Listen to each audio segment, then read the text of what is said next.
My name is Mark Lorell. I am a senior political scientist at the RAND Corporation, and I am the lead author of a RAND report called Do Joint Fighter Programs Save Money? The U.S. Department of Defense has actually advocated, along with Congress, the procurement of joint fighters and other joint aircraft since at least the early 1960s, and several joint aircraft programs have taken place in the past, culminating with the largest procurement program in U.S. history, the Joint Strike Fighter F-35.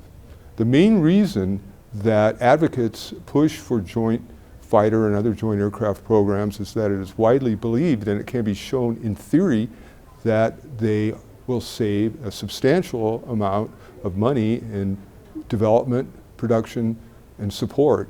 And obviously in a constrained budgetary environment, that makes a lot of sense and is very appealing. In reality, we have determined that joint programs, after examining actual historical cases in JSF, that joint programs do not save money compared to comparable single service programs.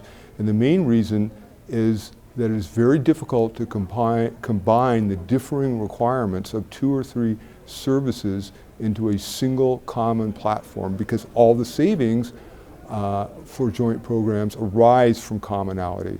The differing operating environments of the services, particularly for the Air Force and the Navy and Marines, drive the problem with having different requirements and reconciling them.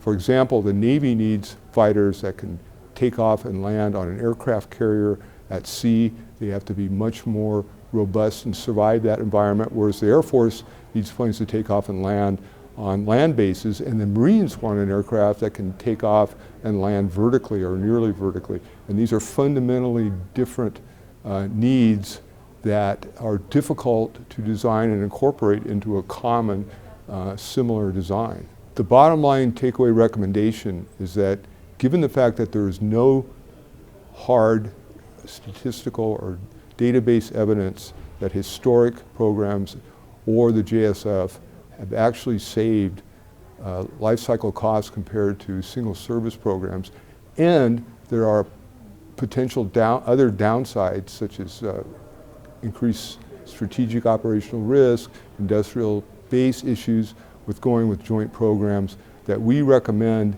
that unless 2 or 3 services have identical requirements and stable requirements, that OSD should avoid adopting a joint acquisition strategy in the future for any future fighter aircraft or major military aircraft program.